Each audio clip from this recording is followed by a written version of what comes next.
Hello guys, this is your girl Nkechi Ejikume on Who Cares to Care. I am back with the third episode of my true life story.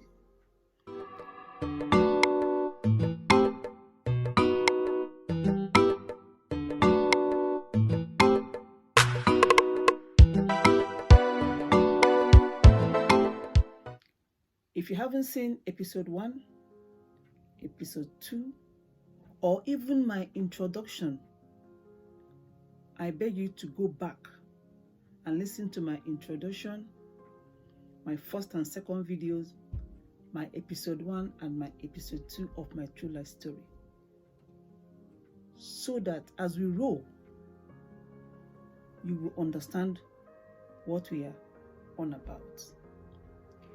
Click on the bell button for notification. Subscribe as well. Thank you for being here. If you are a returning subscriber, thank you so much for your comments, for your questions, and for encouraging me. Again, my good Lord will continually keep your household, bless you, and encourage you as it concerns anything you are going through as well. Thank you for listening to me. I am blessed and encouraged. Today, I return back with episode 3, which I have titled The Darkest Moment. This was my darkest moment, dealing with the realities of what we are talking about. It is not the part of the story people talk about. Because number one, it is embarrassing and there's a lot of stigma around it. Not that they don't love their children or their son, their daughter, or their loved ones, but they are uncomfortable in the situation and their disabilities, even to bring these issues and talk about it.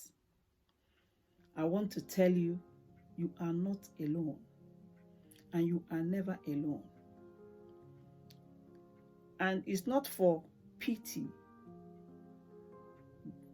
please, though I understand if you pity me, but it is just to tell you that somebody is here, which is me, Nkechi Ejikume on Who Cares to Care, to talk about it, so that you know that you are not alone in that situation. It will pass, most importantly, and you'll be encouraged. That's why I'm talking about these matters today. Okay, let's go. It is also darkest before dawn. Have that at the back of your mind is important. Nakachukwu, my son, started growing. His behavior began to grow too. A lot has happened in between the first episode and where we are now. There has been a long process bringing us to where we are now. That's what I want to share. Being destructive, in quotes. If your child is tearing up the carpets, breaking stuff in the house, breaking his beds, peeling off paints from your wall, tearing off important documents or his siblings' school books, throwing laptops out of the window, all manner of destruction, I want to tell you that I know exactly what you are talking about, and I know exactly how that feels because I've been there. If your child is weeing around the whole house, if your child is pooing around the whole house, smearing poo all over the whole place, maybe before you wake up or before you turn, I understand what you are talking about. I understand exactly how you feel. I understand how frustrated you are. I understand the pain that comes with that. I got tired of cleaning the carpets, changing the carpets. I understand the frustration. I could not bear any smell in my house. So I was 24 hours hands on deck. any form of accident or I had to start screaming. One morning, my children has gotten ready to go to school. We've done our morning prayers as usual. 1 second, my eyes left Nakas. He's gone to the step. By the time I could say Jack Robinson, he's done a poo on the carpet and smeared it into the carpet. I wasn't only dealing with the problem of trying to quickly give him another shower, dress him up before the school bus arrives. I still have to clean the carpet, which is not funny. Which was not funny those days. So, as he left, as I took my gloves, my daughter took a pair of gloves. I asked her to go to school and she said no, she wanted to help. As we took our gloves, as we were scrubbing the floor, the carpet, as we were cleaning, I was crying in bitterness. I was wailing in pain. My heart was broken into pieces. The pain was excruciating, painful. My daughter Kamsi called me, Mom. I can never forget that day. Mom. She called me 3 times. These were her words exactly. Mom, for sure, trust me, this time will pass. Stop crying. And she repeated, this time will pass. I looked at her, little girl, in her little school uniform. She was already in the secondary school that was supposed to be on her way to school, but she refused to go with his brother because their undying love and on their undying care, they wanted to help their mother. I cleaned my eyes. I stopped crying. Today, that those words came to pass.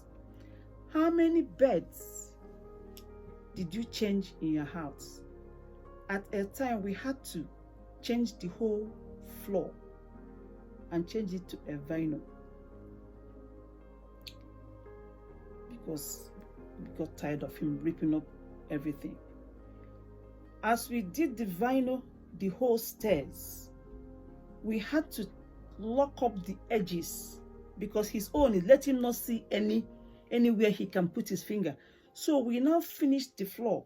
It took longer time to lock up the edges with wood to make sure his hands could not get into any corner to rip it. You know what? He managed to create a hole in the middle of one corner, just in front of my kitchen. He created a hole. He started picking it from that place, picking it from that place, picking it from that place. The first day I saw this, I nearly lost my mind. But it came to pass. I'm talking about dark moments. So I get how you feel. Are you losing your mind because you are not sleeping?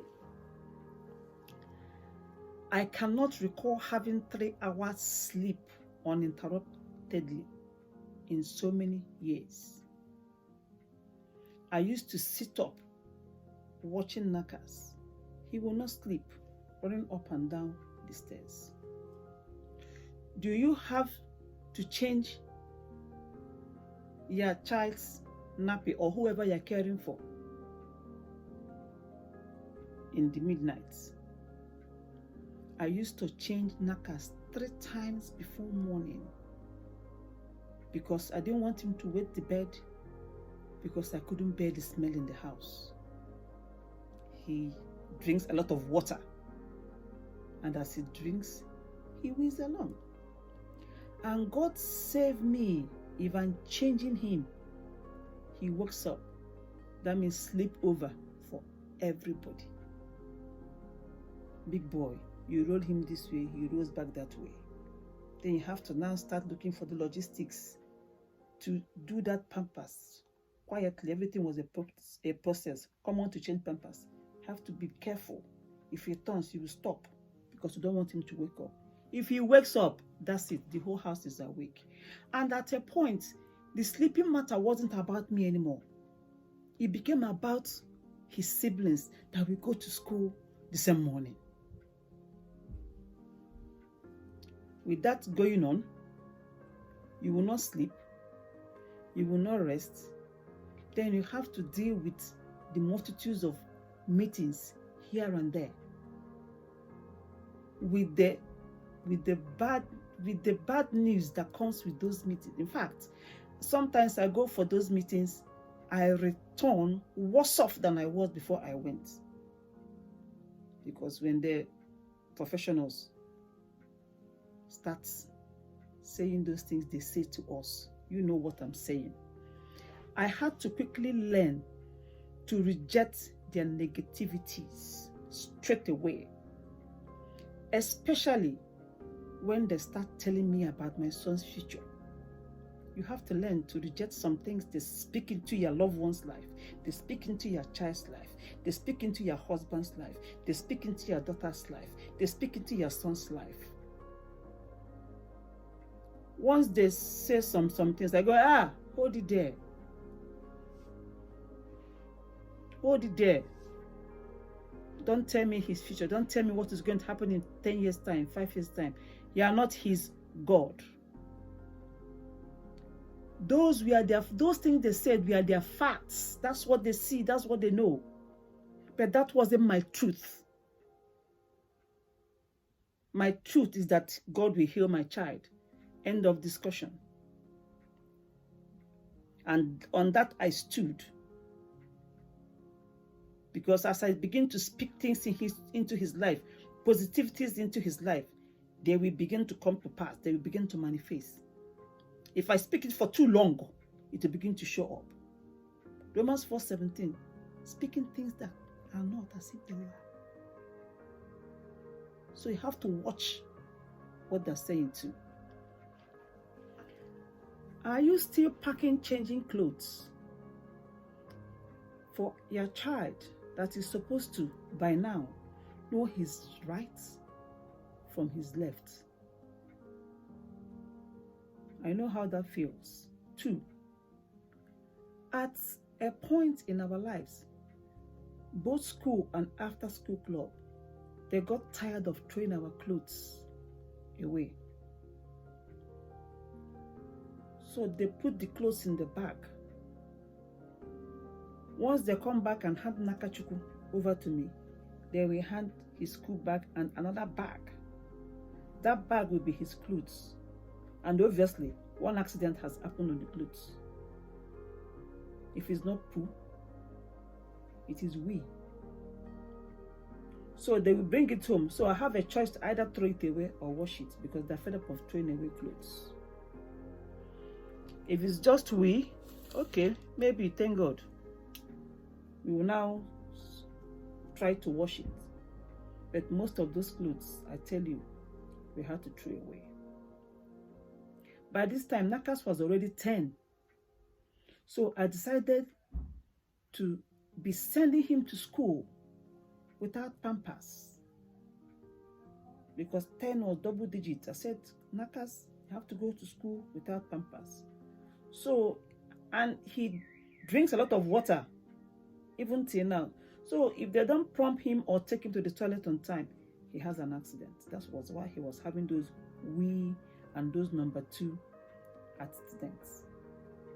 By the time he was 12, I took a stand as it concerns Pampers. That's a different story.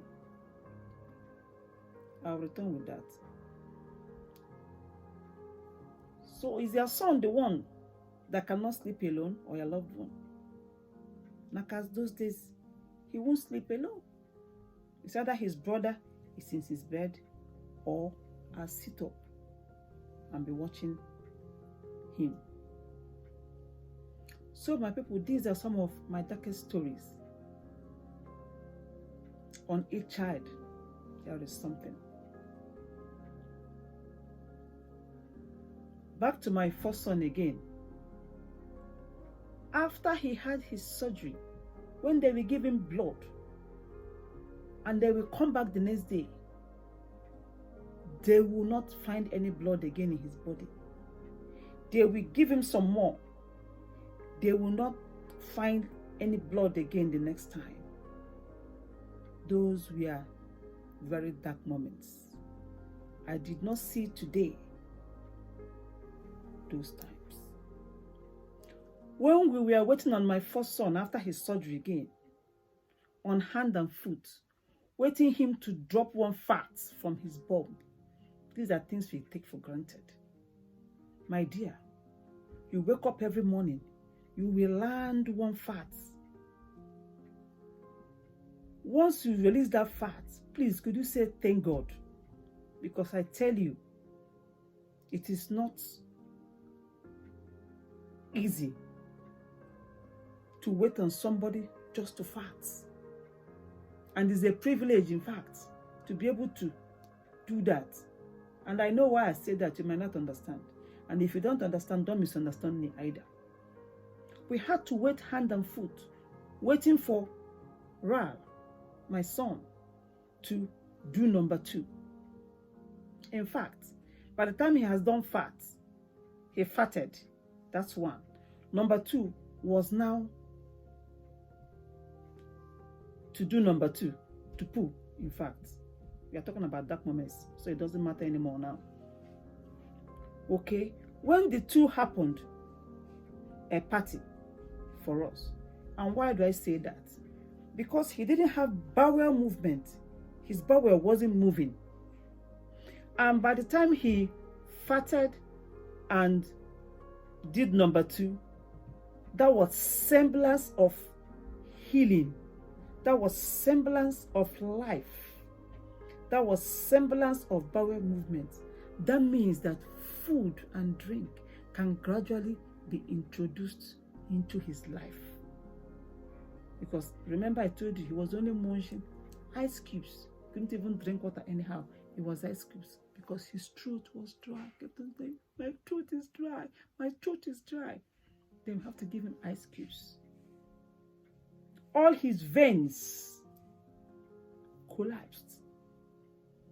To find a single vein to put drip or even the blood was a problem. If they managed to find a single vein, before we could say Jack Robinson, they will say it has tissued. Jesus. Once they're walking and looking at them, waiting to hear the next. Sorry, the vein has tissued. That means there have to be another round of looking for one single vein. My God is faithful. He had to learn to walk again. We had to reintroduce him to daylight because he has been inside for too long. So even to stand the daylight was a problem. I will upload pictures, then it will all come together. I will upload photos. I have photos to upload.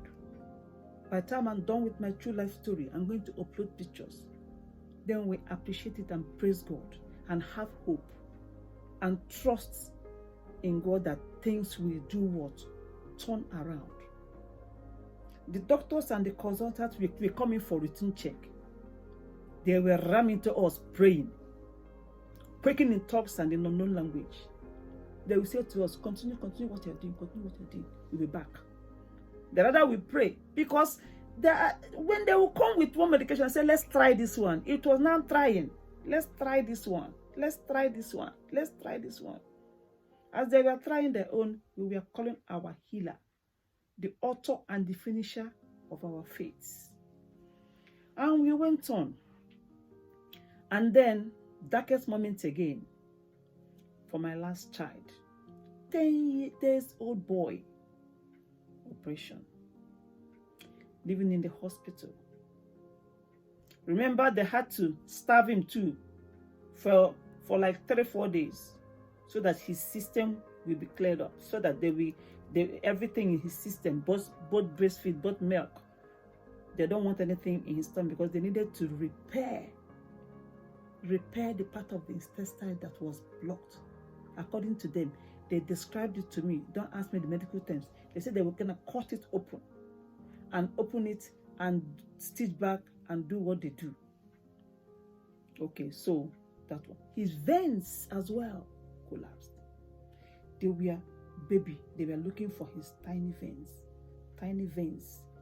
That boy cried like he had never cried before. One night, darkest moment. One night, they kept on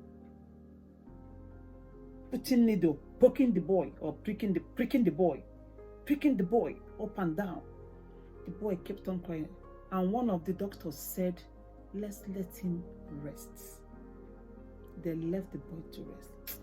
As they left the boy to rest, I went out of that room. You know the way the hospital is, you can actually like go around on the floor and return back to where you started from.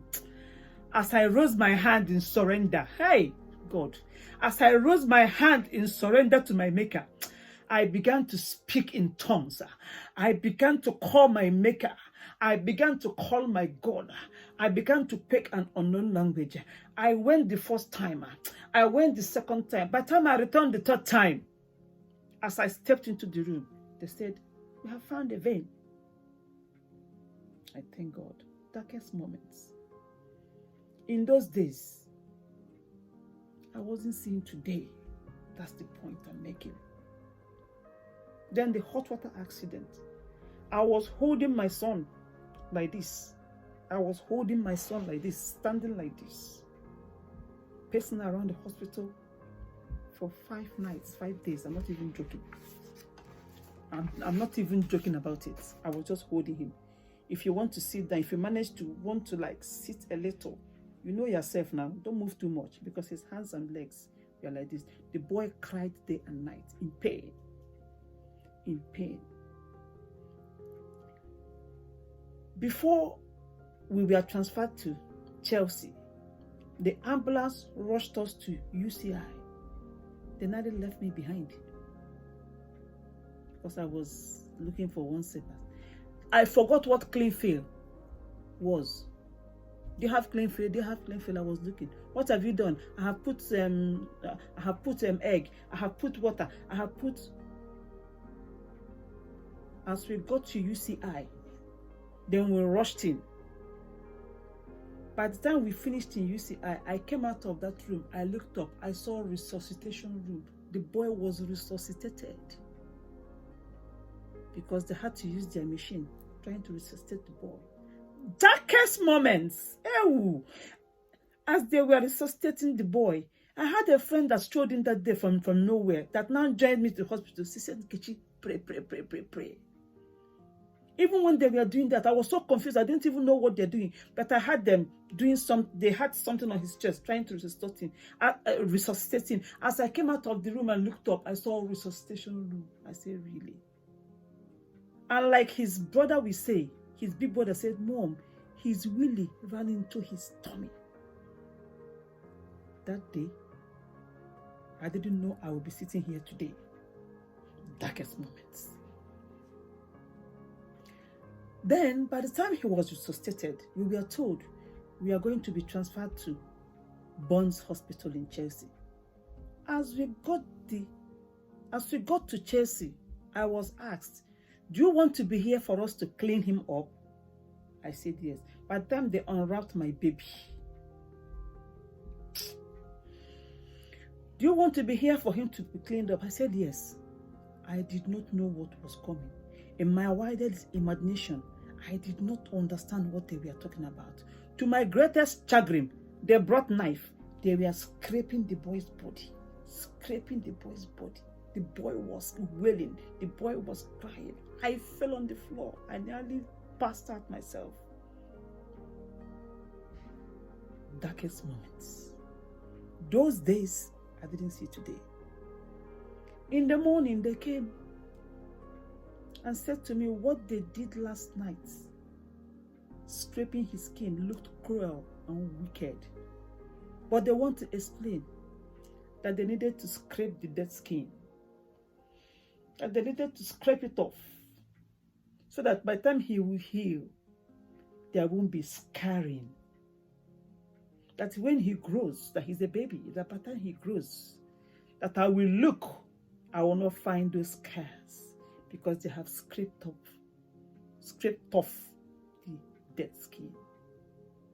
And today, as I'm sitting down here speaking to you, my fellow mothers, my fellow carers, my people, my loved ones,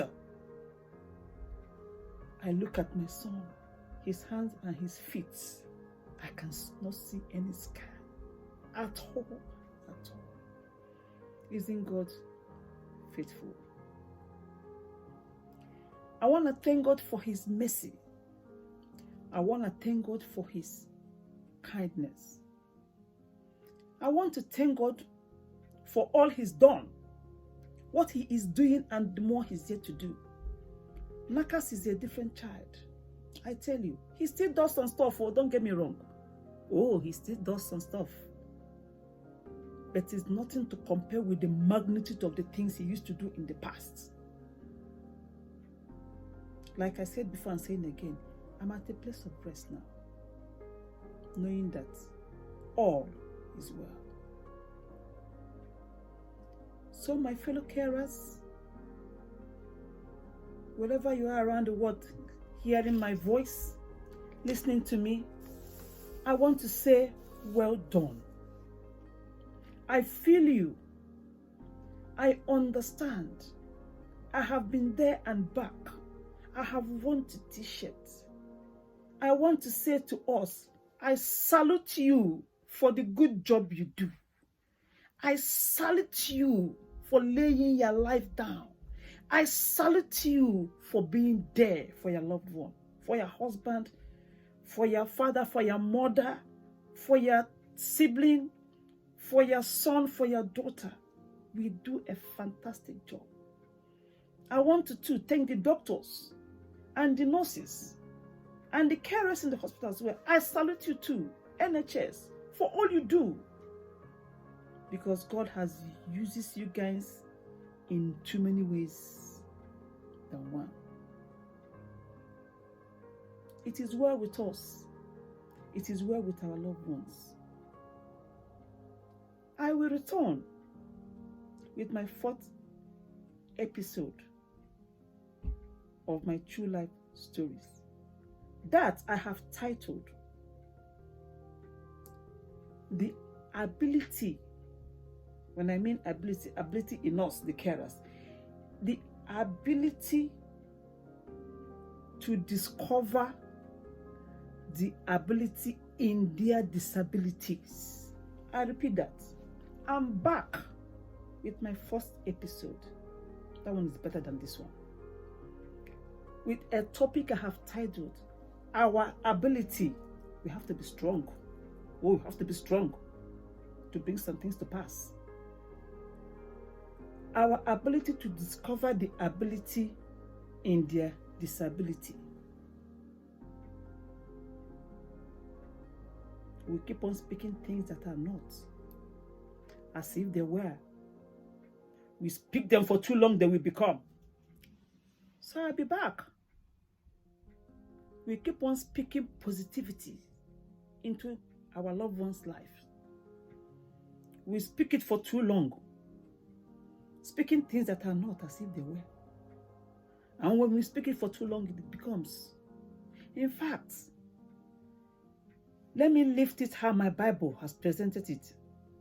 It says, Romans 4:17, as it is written, I have made thee whom believed, even God, who quickens the dead and calleth things that are not as though they were. The power, the authority is in our tongue, is in our lives. Let them say their facts. Let them say their own. It doesn't matter. Let them say. It doesn't matter what they say. That's their fact. That's what they see. That's what they know. We don't even blame them for that anyway. Because it's only, you only know when you know. But let's stand on our truth, which is the most important thing. I leave you with love and peace. I'll be back on Who Cares to Care. Your girl forever, Nkechi Ejikume. Who Cares to Care. Thank you.